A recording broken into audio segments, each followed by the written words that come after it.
Evangelho de João, capítulo 11. Diz assim, a partir do primeiro versículo. Um homem chamado Lázaro estava doente. Eu vou ler na versão que todo mundo acompanha aqui, para mim é diferente. Estava, porém, enfermo certo Lázaro de Betânia, aldeia de Maria e de sua irmã Marta. Maria, ela era aquela que tinha ungido o Senhor com um unguento e que tinha enxugado os pés com seus cabelos, cujo irmão Lázaro estava enfermo. Mandaram-lhe, pois, suas irmãs dizer: Senhor, eis que está enfermo aquele que tu amas. Vou dizer sentar aqui, Glória a Deus. Deus quer curar teu coração. Deus quer curar a tua alma. Na caminhada pastoral eu tenho encontrado pessoas que estão decepcionadas com Deus, decepcionadas com a fé, decepcionadas com o mundo espiritual. Alguns perderam a fé, perderam a esperança. Mas a grande questão é, pela falta de entendimento de quem é Deus, dos propósitos de Deus, a ausência de conhecimento de Deus tem destruído essa geração. Infelizmente, há muito sofisma, os conceitos errados, ensinos errados sobre a palavra. A geração atual tem sido condicionada a achar que o mundo gira em torno dela. Olhamos para os pequenos hoje. Basta alguém dizer não para eles. Bate o pé, faz pirraça, se joga no chão. Falta uma varinha para dizer: ei, o mundo não funciona do teu jeito nem da tua maneira. Só que isso também tem implicação no mundo espiritual. Encontramos adultos com comportamento de criança. Se Deus não me der, eu fico com raiva de Deus. Se Deus não ouvir minha oração, eu estou chateado com Deus. A imaturidade de compreensão sobre o mundo espiritual tem produzido crentes doentes, enfermos, com a visão opaca, com a visão completamente distorcida da pessoa de Deus. Nós sofremos um grande dano devido a essa distorção do evangelho pregado. Infelizmente, o humanismo tem tomado conta dessa geração. Quando o iluminismo começou, quando veio esse humanismo sendo proporcionado para trazendo esse conceito da importância do ser humano, as tecnologias, a ciência crescendo, e o homem dando mais importância a si próprio, tudo isso levou o homem a se afastar de Deus.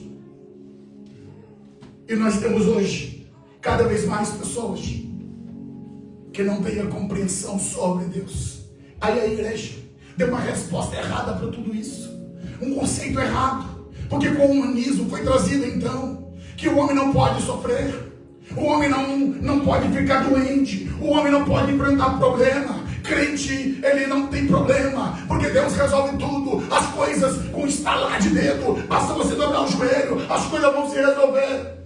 E por isso eu encontro pessoas frustradas, decepcionadas, machucadas, feridas, porque entenderam errado a mensagem de Deus, porque compreenderam errado a palavra do Senhor.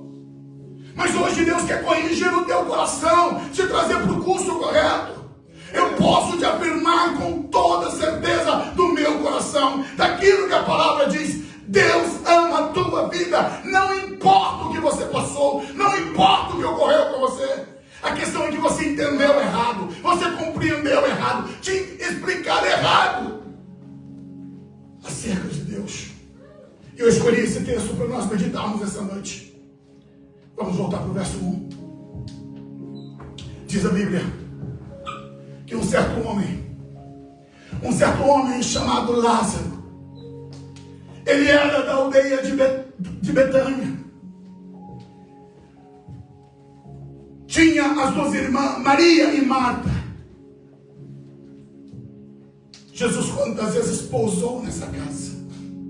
Quantas vezes Jesus esteve ali com eles? Bota o verso 5. O verso 5 diz, escuta isso. Jesus, ele amava. É interessante que João faz questão de apresentar a individualidade. Jesus amava Marta, Jesus amava sua irmã e Jesus amava a Lázaro. Qual é a aplicação? Deus não nos ama por pacote, irmãos. Deus nos ama individualmente. João 3,16 diz assim: porque Deus amou o mundo de tal maneira que deu seu Filho unigênito, para que todo aquele que nele crê não pereça, mas tenha a vida eterna. Deus, ele enviou o seu Filho, não para que condenasse o mundo, mas queria se salvá-lo.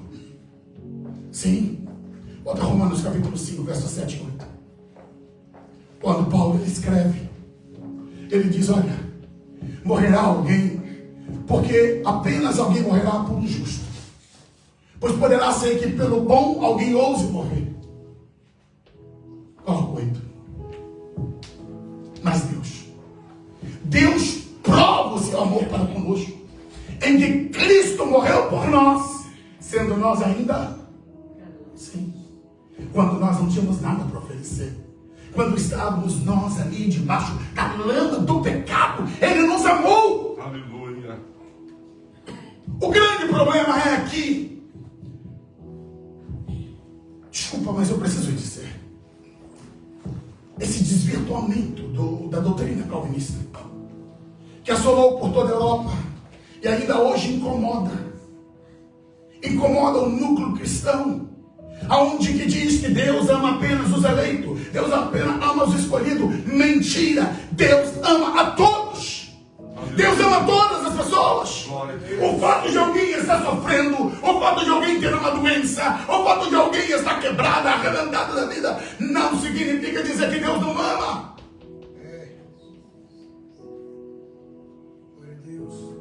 Eu anotei algumas coisas para compartilhar hoje. E confesso que essa palavra mexe com o meu interior, porque eu vejo tantas pessoas sofrendo, muita gente se corroendo de dores em dizer: pastor, por que eu passei por isso? Eu quero hoje ministrar para quem está ferido, quem se machucou, ou se você não se machucou na vida, graças a Deus, mas que você pega essa palavra e ministre sobre outros. Quando as pessoas que às vezes chega arrebentado, quebrado, perdeu o pai e a mãe ainda na terra idade, não teve oportunidade de conhecer, e por isso traz essa marca profunda de dor na alma. Por que Deus permitiu isso? Por que Deus não interferiu? Por que Deus deixou?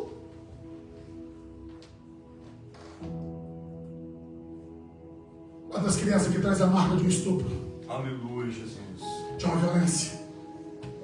Parece que isso não passa, não tem cura. A rejeição, a violência doméstica, quando os pais brutos, parece que malignos, depois da bebida, chegam em casa, bate na esposa, bate nos filhos. Conheci crianças que tinham ódio de seus pais, pela maneira como eles foram criados, daquilo que viveram. Eu quero dizer, queridos, que Deus nunca te abandonou. Deus nunca te deixou. Aleluia. E quando eu faço questão de olhar para esse texto e dizer: Jesus amava a Lázaro, a Maria e a Marta. Porém, a Bíblia diz nesse texto que Lázaro, ele ficou doente. Mas como que fica doente alguém que Jesus ama? Como é que a enfermidade bate na porta de quem Jesus ama? Sim, amados, a enfermidade vai bater nas nossas portas. A crise vai chegar. Escuta uma coisa: enquanto nós estivermos na terra, nós estamos sujeitos a choro, a lamento, a dor, a dificuldades. Aqui é uma terra onde nós convivemos com um mundo caído, o mundo foi contaminado com pecado. Deus não criou esse mundo assim. Quando, botei Gênesis 1:31.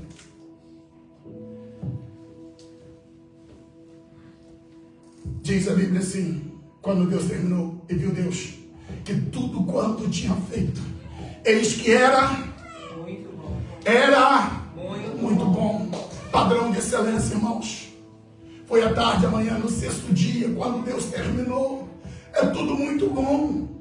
A questão é que quando o pecado entrou no mundo, ele trouxe a dor, a morte, o sofrimento. Sim, esse mundo jaz no maligno. O mundo está contaminado. Por isso, é impossível nessa terra você ter plenitude de alegria. É impossível que você aqui consiga alcançar a plenitude do gozo. Quantas das vezes, como pastor, experimentei o dissabor de num sábado pela manhã estar ali chorando com a família, fazendo o sepultamento, chorando com eles, e à noite estampar um sorriso para realizar um casamento. Isso é vida. Isso é planeta Terra. Enquanto uns choram, outros sorriem. Enquanto uns estão de luto, outros estão em tempo de êxtase e de alegria. Mas essas coisas oscilantes, paradoxais, mostra que nós estamos vivendo em um mundo decaído. Aqui não é o nosso lugar. Aqui não é o nosso habitat. Aqui não é onde nós iremos permanecer na eternidade. É provisório, é um período probatório, é só por um momento. Isso vai passar, isso vai acabar. Esse tempo de sofrimento, Paulo ele escreveu e disse: porque eu estou bem certo que as aflições desse tempo presente não tem como comparar com a glória que nos há de ser revelada. Aleluia, Jesus. Entenda, ninguém tem blindagem, irmãos. Ninguém é blindado. Infelizmente é passado esse conceito que se o pastor pegar o óleo ungido, ungir uma pessoa, epa, ela está protegida. Não, irmãos. Deus vai te guardar da sua salvação. Você está sujeito a acidente de carro. Você está sujeito a enfrentar a enfermidade. Você está sujeito a enfrentar problemas financeiros. Ei, queridos, os grandes homens da Bíblia enfrentaram isso. Não, nós não temos um cercadinho debaixo de nós que nos livra de todas essas coisas. Jesus, ele disse: ei, no mundo vocês terão aflições, mas tenha bom ânimo, eu venci o mundo. O mundo é um elemento vencido, é um inimigo vencido. Você não pode desanimar por causa das aflições, por causa dos problemas, por causa das coisas. Sim, o crente não está blindado. O crente fica doente. O crente passa por crise. O crente passa por dificuldade. Tem um livro do autor Philip Yancey. O título do livro é Decepcionado com Deus. Eu li esse livro ainda na minha juventude. E confesso que ele me marcou.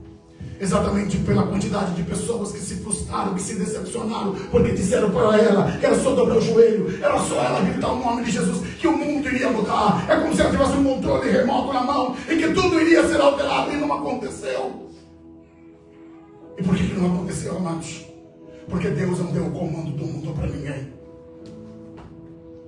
O comando é dele, o governo é dele. E enquanto nós não aprendemos a sujeitar, entenda. Eu poderia aqui citar várias coisas, mas vou tentar caminhar de maneira bem calma, para você sair daqui entendendo a palavra. Quando Jesus estava no Getsemane, ele tinha falado com seus discípulos que ele tinha um cálice para beber. E no momento de oração, de aflição, o momento dele era tão tenso. Eu aqui transpiro, aqui suor. Mas Jesus, ele transpirava com a intensidade do sofrimento. Ele transpirava gotas de sangue. Lucas registra como médico dizendo: a sua aflição era tão intensa que grandes gotas de sangue caíam e rolavam no chão. Tamanha aflição. E ele orava e dizia: Pai, se for possível, passa de mim esse cálice, mas todavia seja feita a tua vontade. Ele como filho, ele enfrentou tudo isso. E nós, irmãos, Não temos aflição a ponto de transpirar sangue. Mas é por qualquer coisinha viramos as costas para Deus e dizemos: estou chateado com Deus, eu não vou mais à igreja, eu não vou mais servir a Deus, Deus não me deu, Deus não me ouviu.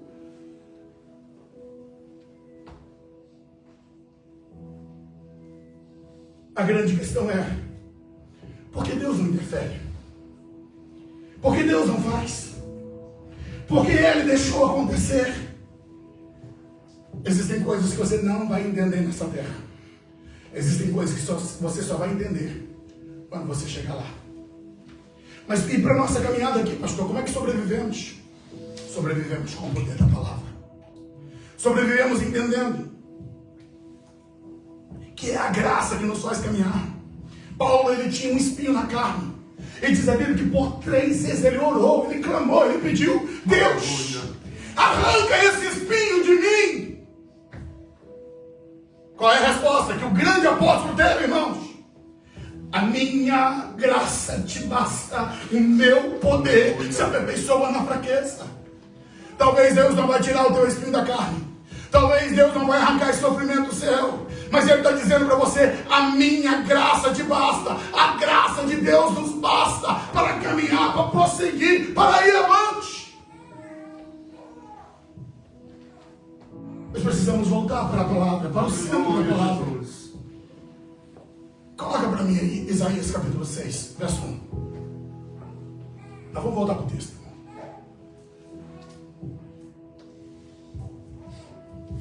Veja bem.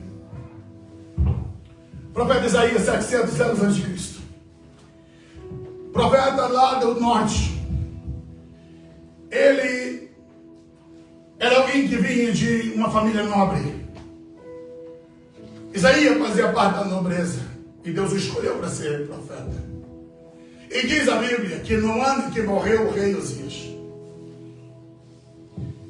Isaías diz: eu vi o Senhor assentado em um alto sublime trono, e a cauda do seu manto enchia o templo. Deixa aqui. O que você precisa entender desse texto, irmão? Isaías tinha um grau de parentesco com Uzias. Uzias foi um rei que reinou durante um longo período. E agora Uzias morre. E quando Uzias morre, a visão de Isaías é que ele vê um trono. Um alto, sublime trono. Deus está assentado.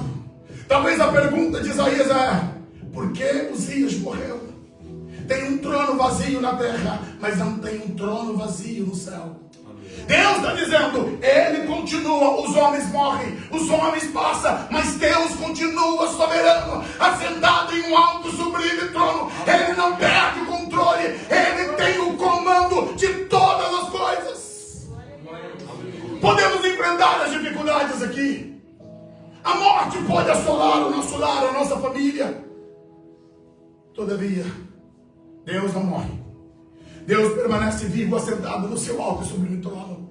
E é isso que Deus vai ministrar ao coração de Isaías.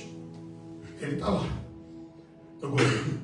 E talvez você pergunta: onde estava Deus?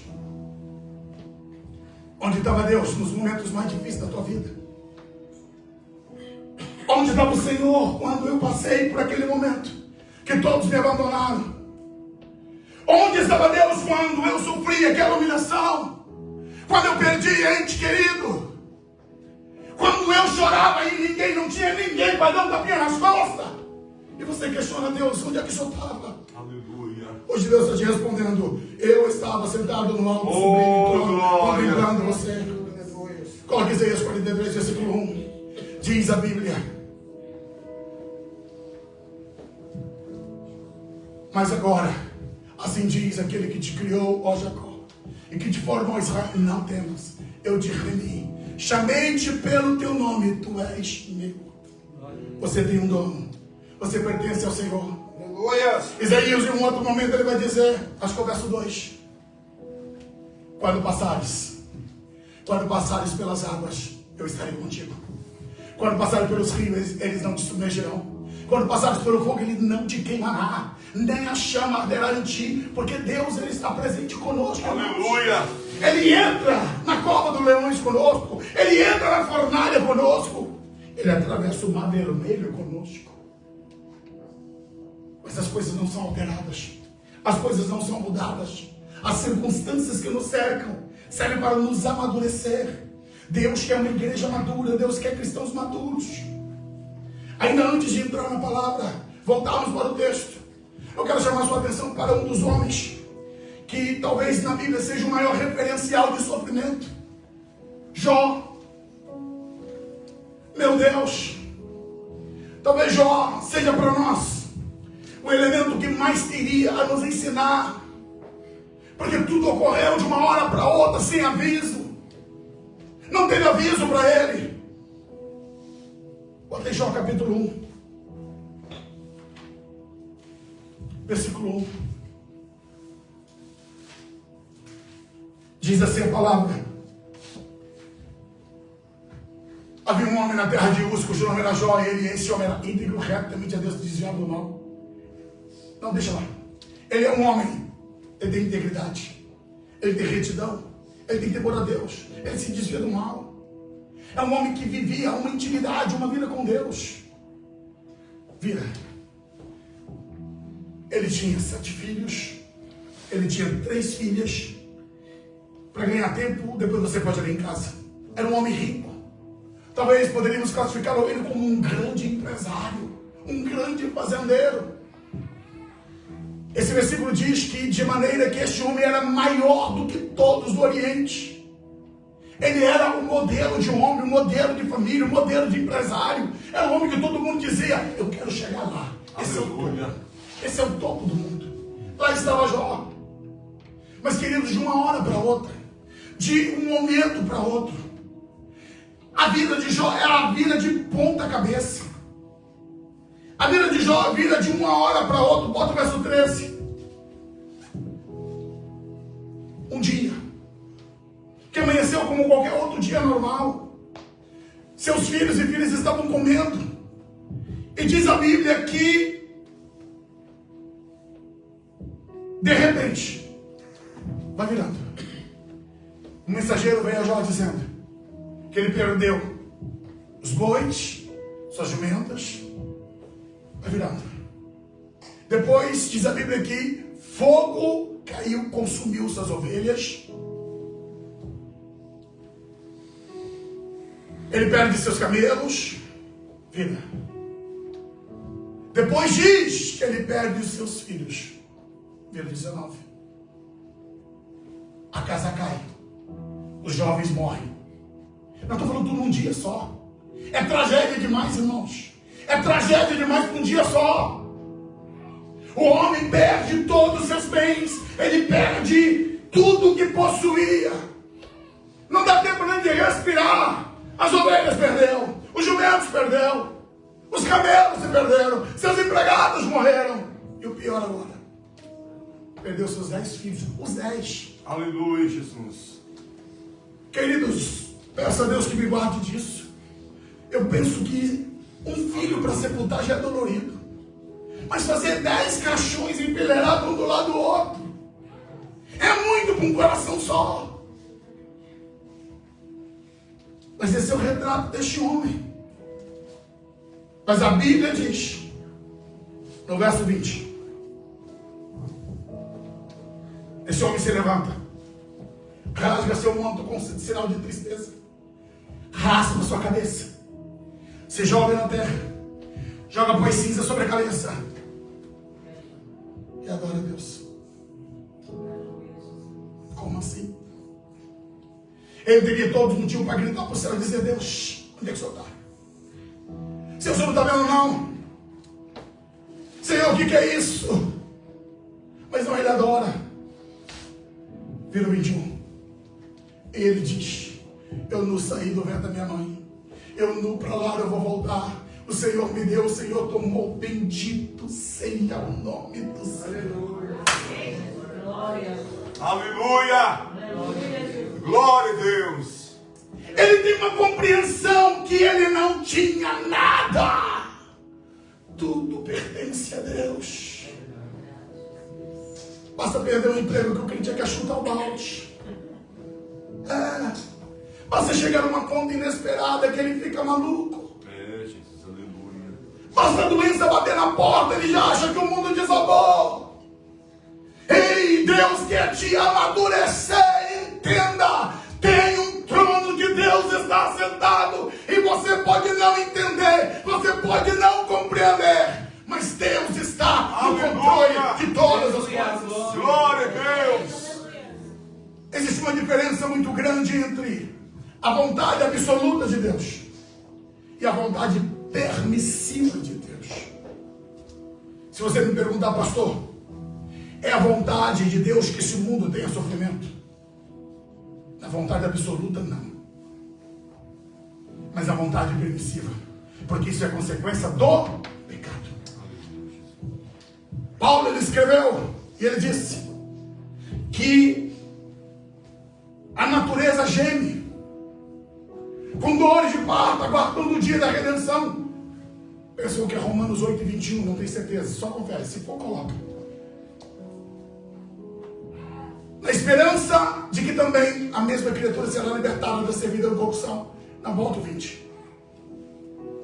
Porque a criação que ficou sujeita à vaidade, não por sua vontade, mas por causa daquele que a sujeitou, sim. Na esperança de que também a mesma criatura será libertada da servidão da corrupção, para a liberdade e da glória dos filhos de Deus. Porque sabemos que toda a criação geme e está juntamente com dores de parto até agora, sim. Há um gemido, há uma dor intensa, sim, porque nós estamos em um mundo caído, em um mundo de pecado, em um mundo de frustrações, em um mundo de dor.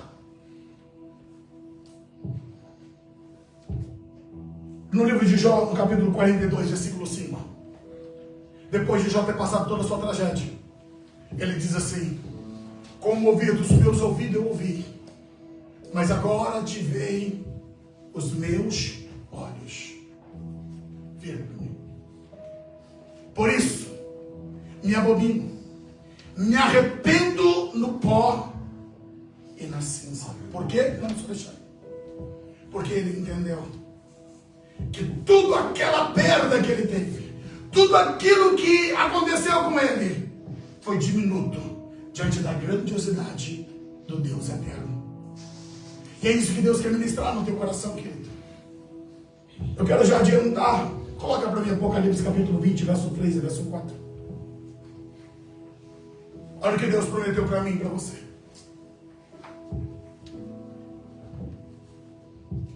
21, desculpa.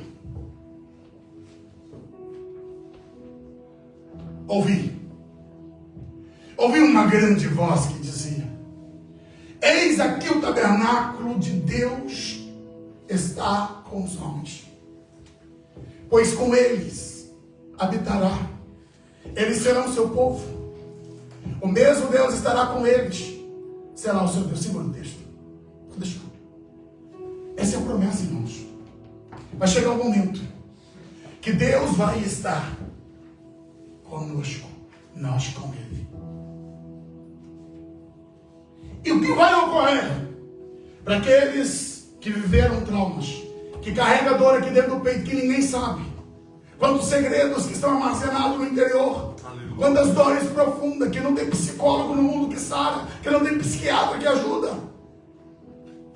e que muitas vezes as pessoas têm vergonha de dizer, de dores profundas da alma. Mas eu quero te dizer que tem uma data marcada para tudo isso acabar. Pois a Bíblia diz: Deus não é anjo, não são seres que virão. Deus limpará dos seus olhos toda lágrima. O próprio Deus vai enxugar as suas lágrimas, porque lá não vai haver mais morte, não vai ter pranto, não vai ter clamor, não vai ter dor, porque já as primeiras coisas são passadas. Deus vai fazer tudo. Aleluia! É essa a esperança que temos que manter no coração. Vai chegar um dia que tudo isso vai findar e seremos consolados eternamente. Aleluia, meu Deus. Por isso aguenta o tranque, irmão. Suporta a luta, suporta a dor, suporta a situação. Não abra mão de Jesus, caminhe, ore, ainda que você não entenda, você não compreenda. Infelizmente nós também vivemos um outro problema: falta amigos, falta ombros. Não digo para ofender, mas infelizmente até mesmo dentro de casa, maridos já não são amigos da sua esposa, esposas já não são amigas dos seus maridos. Aleluia.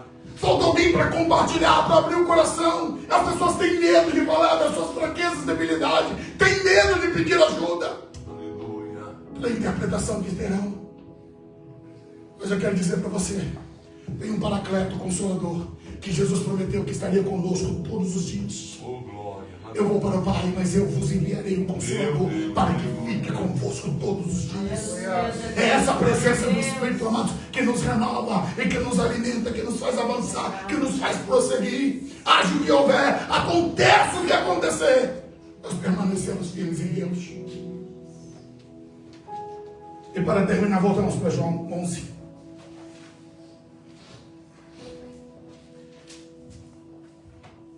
Mandaram então dizer para Jesus: Senhor, eis que está enfermo aquele que tu amas, Senhor.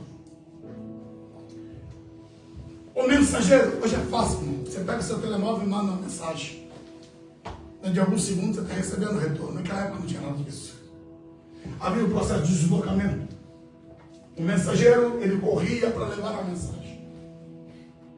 Lá ele recebia o retorno, então ele vinha correndo. Jesus estava distante cerca de quase um dia. E aquele homem sai com a mensagem para ir falar com Jesus. E quando ele chega até Jesus, ele diz: olha, Senhor, está enfermo aquele que tu amas. Sabe o que Jesus disse para aquele homem? Jesus, ouvindo isso, disse: essa enfermidade não é para a morte, mas para a glória de Deus, para que o Filho de Deus seja glorificado por ela. Deixa aqui. Jesus está dizendo, assim que recebeu a mensagem, o mensageiro vai voltar. Ele vai voltar para falar com Marta e Maria. Ele regressa. Mas a Bíblia diz, bota aí o verso 6, que quando Jesus ele ouviu que ele estava enfermo, ele ficou ainda 2 dias no lugar onde ele estava.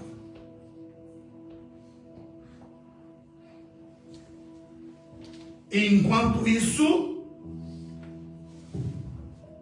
o mensageiro voltou. Deu a notícia para Marta e Maria que Jesus disse que aquela enfermidade não era. Ei, querido,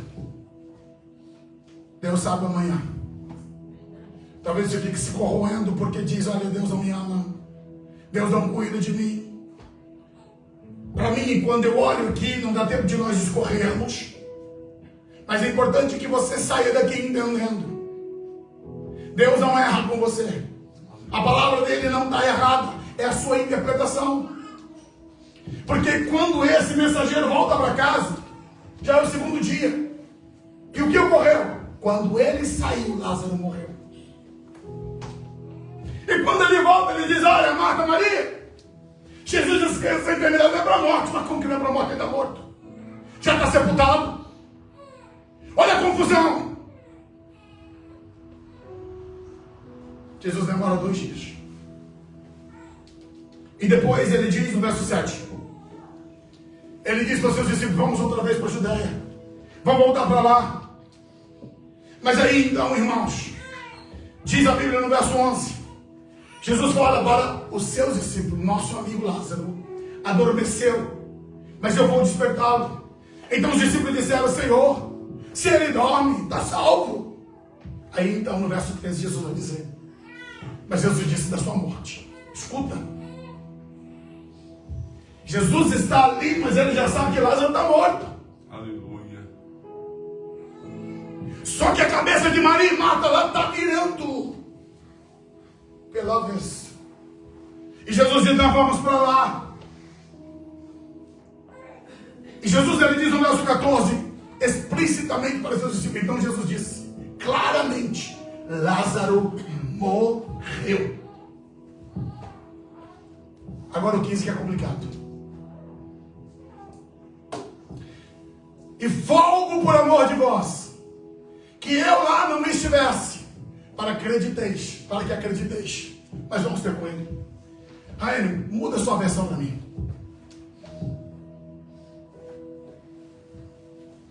Consegue? Bota a corrigida.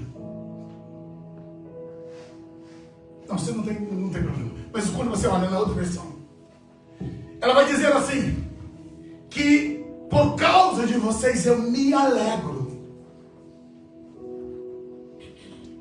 Por vossa casa alegro. Como assim? Jesus está se alegrando por Lázaro estar morto? Não, irmãos. Não é porque Lázaro está morto. É por aquilo que ele ainda ia fazer. É por aquilo que ele ia fazer. A família desesperada, Jesus tranquilo. Aleluia. E ele vai andando, ele vai chegando lá aonde Lázaro estava. E a Bíblia diz no verso 17 que quando Jesus chegou, encontrou Lázaro já sepultado havia 4 dias. Lembrando que o judeu não faz como nós ocidentais. Fazemos velório, não. Morreu, já é sepultado. É assim que ocorre.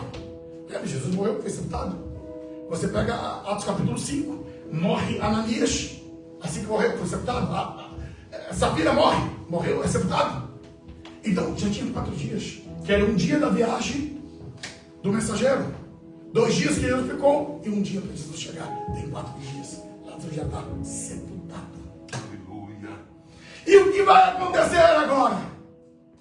Irmãos, no verso 21, diz a Bíblia que Marta disse para Jesus: Senhor, se estivesse aqui, meu irmão não teria morrido. A maneira como Jesus é recepcionado por essa mulher, chorando, dizendo a Jesus: se o Senhor estivesse aqui, meu irmão não teria morrido. Mas quando, verso 32, a Maria vai encontrar, diz, ao chegar ao lugar onde Jesus estava, Maria lançou os seus pés e disse: Senhor, se estivesse aqui, meu irmão não teria morrido. O que essas duas irmãs estão dizendo a Jesus? O problema é que o Senhor nos abandonou. O Senhor não estava conosco no momento mais difícil da nossa vida. Se o Senhor estivesse aqui, isso não ia acontecer. Talvez esse seja o grito de muitos corações, dizendo: Deus, por que o Senhor não estava lá? Quando eu perdi meu ente querido, quando eu perdi meu pai, minha mãe. E Deus está dizendo: sim, eu estava lá. Você que não percebeu, eu quero pedir que ele se coloque de pé. Aleluia. Eu já contei, mas eu vou repetir aqui de maneira bem resumida. Uma certa feita, uma criança de 4 anos de idade, ela foi acolhida e levada para um orfanato. E ali, um orfanato cristão, e aquelas pessoas foram instruídas e orientadas, dizendo para as tias: olha, toma cuidado com essa criança. Os seus pais eram ateus, e ela vem de uma grande tragédia. Aquela criança, ela viu o seu pai atirar na cabeça da mãe, diante dela, e depois dar um tiro na cabeça. E ela ficou ali envolvida naquela poça de sangue. E ela foi socorrida exatamente naquele local de tragédia. E ela estava tranquila quando levaram ela.